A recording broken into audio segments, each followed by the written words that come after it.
천재 물리학자이자 핵과학자 또 과기처 장관을 지낸 그 정근모 박사가 처음 교회에 왔을 때에 가장 마음에 걸리는 것이 있었는데요. 바로 그 통성기도였다고 합니다. 교회에서 기도하는 시간이 되자 막 사람들이 막 소리를 지르며 몸을 흔들며 어떤 이들은 막 울부짖으며 기도를 하는데 도무지 적응이 안 되더라는 것이죠. 대한민국 최고의 지성인인 내가 어떻게 이렇게 막 몸부림을 치며 기도할 수가 있는가? 나 같은 사람이 어떻게 이렇게 비이성적인 방식으로 믿는 사람들 틈에 껴서 신앙생활을 할 수 있겠는가? 그런 생각에 신앙을 갖기가 참 어려웠다는 것이죠. 나중에야 자신의 교만을 회개하고 주님 앞에 무릎 꿇고서 자기도 막 소리를 지르며 통성 기도를 할 수 있게 되었다고 그런 간증을 하는 것을 보았습니다. 어떤 교우의 간증집을 보았더니 그분은 처음 교회 왔을 때에 또 이런 생각이 들더라는 거예요. 헌금 시간이 되어서 교회에 가득 찬 사람들이 모두 너도 나도 헌금하는 것을 보니까 이 사람들 머리수 한 사람당 10,000원씩만 해도 이게 도대체 돈이 얼마야? 이 목사가 이게 대박 나는 직업이구나. 우리 아들놈은 목사 시켜야 되겠다. 이런 생각이 들더라는 것이죠. 대형 교회 몇몇 예들이 언론에 보도되면서 교회에 대한 사람들의 편견이 생겼기 때문이 아니겠습니까? 교회에 대한 잘못된 인식들 혹은 교회의 실제 잘못들 때문에 사람들의 마음속에 교회에 대한 또 복음에 대한 거부감이 생기기도 합니다. 인도의 마하트마 간디는 자신은 그리스도의 모든 말씀은 신실하게 따르지만 그리스도인은 될 수 없노라고 답하였습니다. 그 이유는 자기가 만난 그리스도인들에 대한 깊은 실망 때문이라는 것이죠. 그리스도의 말씀은 믿지만 그리스도를 따른다는 이들은 믿기 어렵다. 아마 그의 고백에는 자신의 조국 인도를 식민지로 삼고 착취와 억압을 일삼는 영국인들이 주일이면 다 교회에 가서 자신들의 주 그리스도를 믿고 따른다고 고백하는 그런 이중적인 모습에 대한 깊은 실망감도 아마 들어있지 않을까 생각을 해봅니다. 아무튼 이런저런 이유로 처음 교회와 기독교 복음을 접하는 이들의 마음속에는 복음을 받아들이기 어렵게 만드는 장애물이 하나쯤은 있기 마련입니다. 나다나엘, 오늘 본문에 등장하는 예수님의 첫 제자 중 한 사람이었던 나다나엘에게 있어서 그 장애물은 바로 출신 지역에 대한 편견이었습니다. 안드레와 베드로와 한 동네 사람이었던 빌립은 예수님을 만난 후에 그의 친구 나다나엘을 찾아가서 전도를 합니다. 요한복음에 등장하는 이 나다나엘은 공간복음에 등장하는 바돌로메라는 제자와 동일 인물일 것으로 학자들은 추정합니다. 그는 메시아를 기다리는 경건한 사람이었지만 예수님의 출신지를 듣고 마음에 가지고 있던 편견 때문에 선뜻 마음을 열지 못하였습니다. 빌립의 전도를 받은 나다나엘이 뭐라 첫마디를 내놓는지 한번 들어보십시오. 본문 46절입니다. 나다나엘이 이르되 나사렛에서 무슨 선한 것이 날 수 있느냐. 그러자 빌립이 이르되 와 보라 하니라. 나다나엘은 예수님이 나사렛 출신이라는 말을 듣고 나사렛이라는 지역에 대한 편견 때문에 마음을 열지 못했다는 것이죠. 나사렛은 갈릴리 산지에 있는 산골 촌마을로서 구약에 단 한 번도 등장하지 않습니다. 예루살렘이나 세겜, 베델, 여리고 같은 곳들은 이스라엘 역사 초기부터 등장하는 수천 년 된 마을, 도시이고 여리고는 지금으로부터 거의 10,000년 전까지 그 도시 역사를 올려다 봅니다. 그에 비해서 이 나사렛이라는 동네는 구약에 단 한 차례도 등장하지 않는 여러 다른 이스라엘의 성지들과는 그 격을 비교할 수 없는 그런 촌 구성 마을인 거예요. 들어본 적도 없는, 요즘 젊은 친구들이 흔히 말하는 듣보잡 듣지도 보지도 못한 무슨 희한한 그 촌동네, 그런 데서 나왔다는, 그런 데서 온 사람이라는 말을 들으니까 나사렛에서 무슨 선지자가 나올 수 있겠느냐, 선지자는 고사하고 어떻게 메시아가 거기에서 나올 수 있겠느냐 하는 말이죠. 이것은 오늘 우리가 가지고 있는 여러 편견과도 맥이 닿아 있지 않습니까? 우리도 명문대 출신이 아닌데, 좋은 집안 출신이 아닌데, 아니 부잣집 좋은 배경을 가진 인물이 아닌데, 남자가 아닌데 말이지, 미국에선 백인이 아닌데 말이지, 어떻게 지도자가 될 수 있겠느냐, 그런 편견들이 우리들 마음에도 있지 않는지요. 교회에서도 의뢰의 지도자는 남자이려니 하는 생각에 매년 장로 투표를 해도 늘 우리는 남자만 뽑지 여자를 잘 세우지 않습니다. 이런 편견이 옛날이나 지금이나 늘 사람들 마음에 있기 마련이죠. 그런 편견에 닫혀 있던 나다나엘의 마음은 어떻게 열리게 되나요? 예수님이 그의 마음을 열어주시는 방법을 보십시오. 그것은 예수님이 나다나엘에 관한 모든 것을 이미 알고 계셨다는 사실을 그에게 깨닫게 해주시는 것입니다. 본문 47절 8절입니다. 예수께서 나다나엘이 자기에게 오는 것을 보시고 그를 가리켜 이르시되 보라, 이는 참 이스라엘 사람이라, 그 속에 간사한 것이 없도다. 본문은 아주 짧게 요약이 되어 있지만 복음서에 등장하는 모든 이 말씀은 그 당시에 실제 있었던 대화 전체를 기록한 것이 아니죠. 핵심만 전달하기 위해서 간략하게 한 것일 텐데, 예수님이 나다나엘에 관한 것을 다 알고 있다는 사실을 말씀해 주신 거죠. 그러자 나다나엘이 깜짝 놀랍니다. 48절, 나다나엘이 놀라서 이르되 어떻게 나를 아시나이까? 아니, 저를 처음 보는 분이 어떻게 저에 대해 그렇게 잘 알고 계십니까? 속속들이. 그러자 예수께서 대답하여 이르시되 빌립이 너를 부르기 전에 네가 무화과 나무 아래에 있을 때에 보았노라. 무화과 나무 아래서 나다나엘이 뭘 했기에, 무슨 못된 짓을 했던가? 유대 사회에서 무화과 나무 아래에 있다 하는 말은 관용어로서 요즘 말로 하자면 큐티를 했다, 기도를 했다, 그런 뜻입니다. 요즘처럼 무슨 개인 골방이 따로 있는 시대가 아닌 그때에 경건한 사람들이 기도하고 묵상을 하기 위해서 찾아가는 곳은 유대 들녘에 흔히 있는 무화과 나무였습니다. 그 나무 그늘 아래서 햇살을 피하면서 묵상을 하고 기도를 하고 하는 개인 경건의 시간을 갖는 곳이 이제 무화과 나무 아래인 것이죠. 그러므로 이 말은 네가 메시아를 기다리며 기도하며 하나님을 바라보고 간구하고 있을 그때부터 나는 너를 다 지켜보고 있었다. 너에 대해서 내가 모르는 게 없다. 너의 성품, 너의 기질, 너의 바램, 너의 마음의 아픔, 너의 마음의 상처, 너의 마음의 괴로움까지 나는 모두 보고 있었다 하는 말이죠. 주님께서 우리가 기도하고 묵상하고 주님을 바라볼 때 우리를 지켜보고 계시는 줄 믿으시기 바랍니다.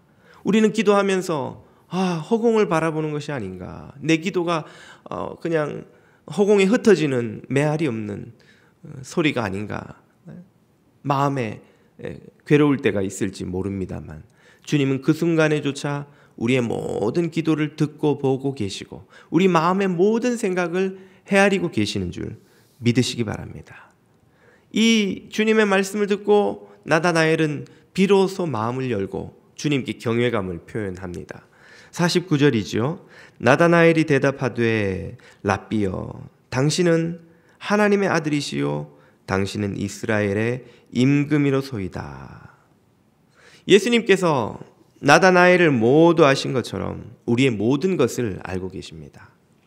우리가 출생하기 전부터, 우리가 교회 나오기 전부터, 우리가 주님을 믿기로 결단하기 전부터 우리의 성정과 기질과 속과 밖과 우리의 삶의 모든 것을 알고 헤아리고 계십니다. 제가 가장 좋아하는 찬송이 오늘 우리가 함께 부른 94장입니다. 주 예수 내가 알기 전 날 먼저 사랑했네. 주 예수 우리가 알기 전에, 주 예수 우리가 믿기 전에, 주님 예수 섬기기로 우리가 마음 먹기도 전에 주님은 먼저 우리를 아시고 택하시고 인도하시고 지금 이 자리까지 함께 동행해 주셨습니다. 우리 스스로 교회에 나온 것 같지만 사실은 주님이 우리를 교회로 인도해 주셨기 때문에 이 자리에 우리가 있는 것입니다. 내가 믿기로 결단한 것 같지만 사실은 주님이 우리에게 믿음을 주셔서 주님 앞에 무릎 꿇을 수 있게 된 것입니다. 내가 주님께 뭘 섬기며 많이 드리며 희생하는 것 같지만 그 전에 주님은 당신의 보배로운 피를 흘려 생명을 주셔서 우리를 구원해 주신 것이죠. 그랬기 때문에 우리가 주님을 믿을 수 있게 된 것입니다. 주님은 우리 마음 안에 있는 모든 주님께 다가가기 힘들게 만드는 장애물도 알고 계십니다. 우리의 염려와 근심, 편견과 고집, 미움과 상처와 아픔과 문제 하나하나까지 다 알고 헤아리고 계십니다. 그리고 그것을 고쳐주시고 바꿔주시고 새롭게 해주시고 우리를 돌아보아 주시는 줄 믿습니다. 주님은 우리 마음속에 있는 그 모든 장애물을 제거해 주기를 원하십니다. 지혜로운 환자라면 최고의 의사를 만났을 때 그에게 기꺼이 믿고 몸을 맡기겠죠. 그러면 그 의사가 그의 평생 다듬은 의술로 최고의 수술을 하여서 몸 안에 있는 암덩어리를 깨끗이 제거해 죽어가는 사람을 살릴 수 있는 것입니다.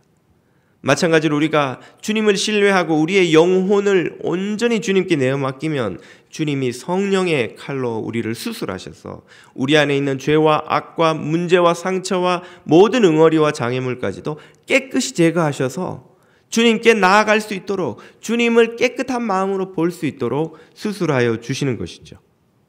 우리를 속속들이 다 아시고 우리를 누구보다 사랑하시고 우리를 온전히 고치실 수 있는 주님께 완전히 주님 앞에 내어 맡길 수 있는 저와 여러분이 다 되시기를 주님 이름으로 축복드립니다. 주님은 우리의 기도와 묵상을 다 듣고 보고 계십니다. 나다나엘이 몰랐던 것처럼 우리도 잘 모르지요. 그 이유는 기도를 하는데도 뭔가 바뀌는 게 없는 것처럼 보이기 때문입니다.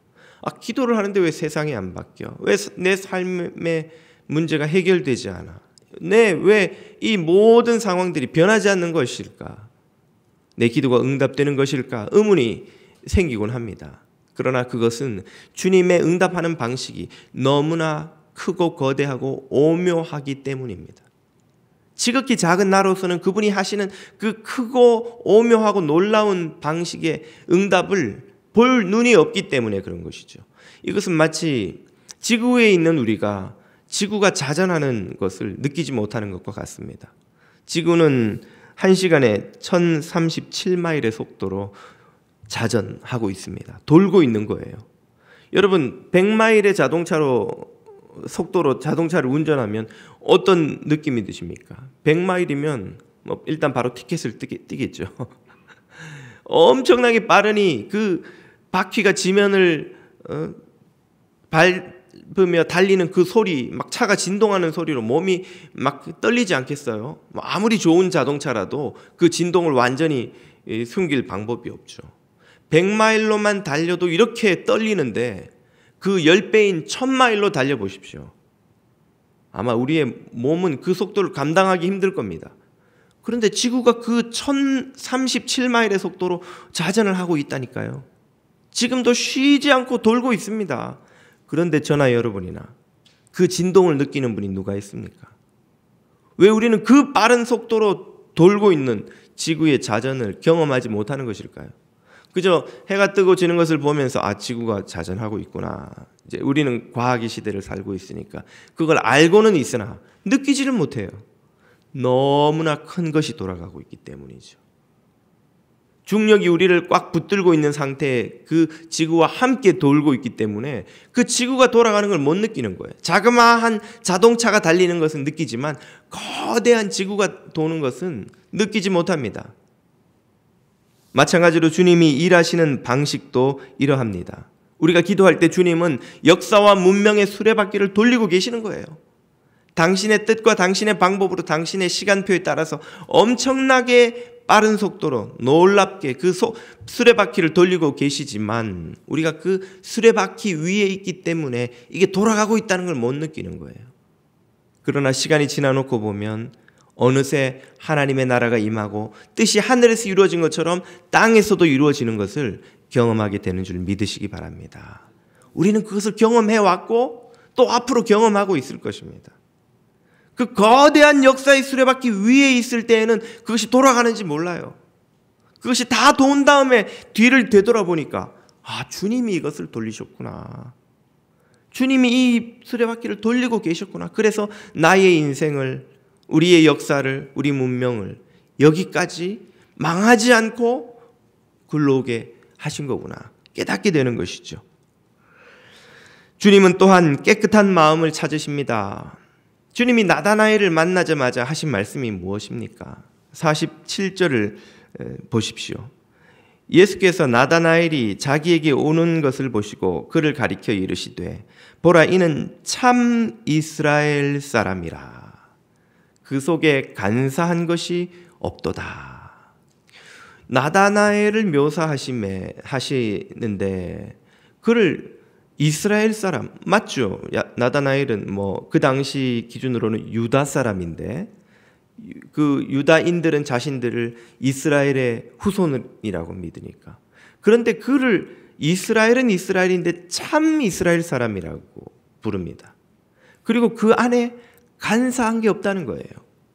그러면 그 반대되는 존재는 어떤 이입니까? 거짓 이스라엘 사람이요. 그 안에 간사한 것이 있는 존재죠. 누가 떠오르십니까? 바로 이스라엘의 원조라 할 야곱이 떠오르지 않으십니까? 야곱은 족장들 중에 가장 꾀가 많고 욕심도 많고 그 욕심을 채우기 위해서 아버지, 형, 외삼촌까지 주변에 자신이 이용할 수 있는 모든 사람을 다 이용한 인물이죠. 그야말로 간사함의 모델이라고 할 만한 사람입니다. 자신의 안위를 위해서는 자식들의 안전 따위는 안중에도 없는 오로지 자기만을 위해서 한 그런 인물의 참 표본이라 할 참 그런 사람이죠. 하나님께서 그 야곱에게 이스라엘이라는 이름을 주시고 그 후손 이스라엘 민족이 애굽 땅에서 노예로 지낼 때에 그들을 해방시키시고 가나안에 집어넣으시며 무엇을 주셨습니까? 율법을 주셨어요. 율법을 주신 목적은 그들이 그 조상 야곱의 간사함에 그 옷을 벗어버리고 하나님의 뜻을 따라 사는 거룩하고 깨끗한 백성으로 다시 태어나기를 기대하셨던 것이죠. 그러나 우리가 알다시피 이스라엘의 후손들은 그들의 조상 야곱의 간사함을 벗어버리지 못하고 실패한 민족이 되었습니다. 멸망하고야 말았죠. 그 왕국이 사라져버리고 말았습니다. 이제 예수님은 간사했던 야곱, 간사에서 실패했던 옛 이스라엘 백성과 다른 간사함이 없는 새 이스라엘 백성, 참 이스라엘 백성을 찾으러 이 땅에 오신 것입니다. 참 이스라엘 백성을 새롭게 창조하러 이 땅에 오신 것이죠. 그 방법은 무엇입니까? 십자가로 그들의 모든 죄를 씻어내고 성령님의 역사로 그들 안에 새 영을 창조하는 것이죠. 그들의 마음을 새롭게 바꾸는 것입니다. 이것은 하나님이 계획하시고 예수님이 시작하시고 성령님이 완성시키신 구원 역사입니다. 하나님께서 세우신 계획을 들어보십시오. 에스겔서 36장입니다. 또 새 영을 너희 속에 두고 새 마음을 너희에게 주되 너희 육신에서 굳은 마음을 제거하고 부드러운 마음을 줄 것이며. 이게 하나님의 계획인 거예요. 실패한 야곱, 실패한 이스라엘 민족의 전철을 밟지 않도록 새로운 영, 새로운 마음을 가진 백성을 창조하시겠다는 계획이죠. 예수님이 그 사역을 시작하셨습니다. 고린도후서 5장입니다. 그러므로 누구든지 그리스도 안에 있으면 새로운 피조물이라. 이전에 실패한 아담과 같지 않고 간사했던 야곱과 같지 않고 그 조상을 닮았던 그 후손 실패한 백성 이스라엘과 같지 않고 새롭게 창조된 피조물이라. 이전 것 간사한 것은 지나갔으니 보라 새 것이 되었도다. 예수님이 시작하신 새 창조의 역사입니다. 성령님이 그 역사를 완성시켜 가시죠. 고린도전서 6장입니다. 너희 중에 이와 같은 자들이 있더니 주 예수 그리스도의 이름과 우리 하나님의 성령 안에서 씻음과 거룩함과 의롭다 하심을 얻었느니라. 아멘. 그리스도의 이름과 성령님의 역사로 죄식임을 받고 거룩함을 입고 의롭게 변화되는 역사가 성도들 안에서 시작된다는 말씀입니다. 이것이 주님께서 이 땅에 오셔서 오늘 우리에게 하고 계시는 새 창조의 역사입니다. 미국에 와서 수학 박사 과정을 밟는 34세의 유학생이 있었습니다. 열심히 공부해서 이제 드디어 논문을 쓰고 제출하여 디펜스까지 다 마치고 교수의 사인만 받으면 박사 학위를 따는 데까지 이른 것이죠. 부푼 마음을 안고 교수를 찾아가 이제 마지막 최종 사인을 받으려고 했더니 교수가 하는 말이 디펜스를 잘 마쳤는데 그 후에 검토해 보니까 자네가 푼 이 문제의 해결 방법에 오류가 있다는 거예요. 그 오류를 바로 잡아야 학위를 딸 수 있다는 것이죠. 돌아와서 머리를 감싸지고 막 고생을 해서 몇 주 만에 겨우 그 문제를 풀었습니다. 식음을 전폐하고 잠도 자지 않고 자기 운명이 달린 문제니까. 그래서 풀어서는 한밤중에 교수한테 이메일로 보내고는 이제 살았다 하고 아침에 눈을 떴더니 교수한테 답장이 오기를 수고했네, 잘 풀었네, 이제 사인을 받으러 오게나, 이렇게 연락이 온 거예요. 이제 그러면 사인을 받아야겠구나 막 기뻐서 오후에 갈 생각을 하고 밥을 먹는데 그 이미 제출한 문제가 계속 머릿속에서 떠나질 않는 거예요. 다 끝났는데 이게 왜 자꾸 생각이 나지? 그래서 다시 책상에 앉아서 그걸 풀다가 보니까 자기가 새로 풀어서 새로 고쳐서 제출한 문제도 오류가 있다는 걸 자기가 또 발견을 한 것입니다. 그리고 아무리 해봐도 그 오류를 풀 방법이 없어요. 이건 도저히 내 힘으로 풀 수 없는 문제구나 하는 것을 그가 깨달았습니다. 이번에도 학위를 못 딴다고 생각하니까 막 눈앞이 캄캄해지는 겁니다. 젊음을 다 쏟아부어서 쓴 세월은 고사하고라도 이제 더 학기를 연장하면 학교에서 장학금도 생활비도 지원이 안 나올 테고, 학위를 못 따고 한국으로 돌아가면 정부에서 받은 유학 자금 지원받은 것도 다 자기가 갚아야 되는 거예요. 게다가 학위를 못 따고 돌아가면 자기가 원하던 일자리도 얻지 못할 테고 삶이 정말 나락으로 떨어질 거라는 두려움이 막 생기니까 막 눈앞이 캄캄해지는 것입니다. 그런데 문제는 교수는 자기가 이 오류를 발견했다는 걸 모르잖아요. 교수가 아침에 됐으니까 사인 받으러 오라고 연락이 왔으니까 모른 척하고 가서 그냥 사인을 받으면 자기는 박사학위를 따는 겁니다. 그래, 교수도 모르는데 내가 왜 내 오류를 스스로 밝혀서 내 인생을 망하게 하겠는가. 모른 척하고 가서 사인 받기로 마음을 먹은 것입니다. 근데 그 마음을 먹고 나니까 마음이 그때부터 괴로워지기 시작하는 거예요. 내가 이 간사한 마음으로 이렇게 거짓으로 학위를 따가지고 돌아가서 남은 평생을 교수로 학생들을 가르칠 때에 어떻게 그리스도인으로 당당하게 내가 서서 학생들을 가르칠 수 있겠는가? 내가 어떻게 주님 앞에서 그리스도인이라고 고백하며 주님을 섬길 수 있겠는가? 그리고 막 마음이 괴로워서 기도를 하는데 주님이 마음속에 하얀 옷을 입은 성도의 모습을 보여주시는 겁니다. 왜 주의 백성들이 흰 옷을 입고 살아가는가? 검은 옷에는 잉크가 떨어져도 티가 안 나지만 하얀 옷에는 잉크 한 방울만 떨어져도 티가 나서 옷을 못 입게 되니까 거룩한 삶을 살도록 부르셨기 때문이 아닌가. 그 생각에 이르니까 도저히 더 이상 침묵할 수가 없는 것입니다. 오후에 교수를 찾아가서 사실은 자신이 제출한 문제에도 해법에도 오류가 있다는 걸 발견했음을 말씀드리고 자기는 사인을 받을 수가 없다고 말하고는 나왔습니다. 그가 그토록 바라던 박사학위도 날아가고 그가 기대했던 모든 것이 다 날아가고 이제는 실패자가 되어 쓸쓸히 한국으로 돌아가야 된다는 생각을 하고 나와서 차를 타고 집으로 돌아오는데 마음이 슬픔과 절망으로 가득 차는 것이 마땅한데 이상하게 마음이 슬프지가 않은 거예요. 차를 타고 돌아오는데 그가 한 번도 경험하지 못했던 하나님의 임재가 그의 차를 가득히 채우는 것이었습니다. 말할 수 없는 평안과 기쁨이 마음에 샘솟아서 막 뜨거운 눈물을 몇 시간이고 그가 흘리며 하나님을 찬양하였습니다. 욕심을 다 버리고 마음을 접고 한국으로 돌아갈 준비를 하고 있는 중에 일주일이 지났는데 어느 날 밤에 자는데 꿈속에서 자기가 수학 문제를 막 풀고 있더래요. 그리고는 그 풀지 못한 문제가 막 풀리는 겁니다. 눈을 뜨자마자 책상에 앉아가지고 꿈에 봤던 그 공식을 대입해서 그대로 풀었더니 그 문제가 풀리더라는 거예요. 그 푼 문제를 들고 교수실로 달려가서 선생님 내가 풀었으니까 다시 한번 봐달라고. 교수가 그것을 쭉 읽더니 Congratulations, 축하하네, 자네는 박사가 된 거네. 그리고는 그 자리에서 학위증에 사인을 해주더라는 것입니다.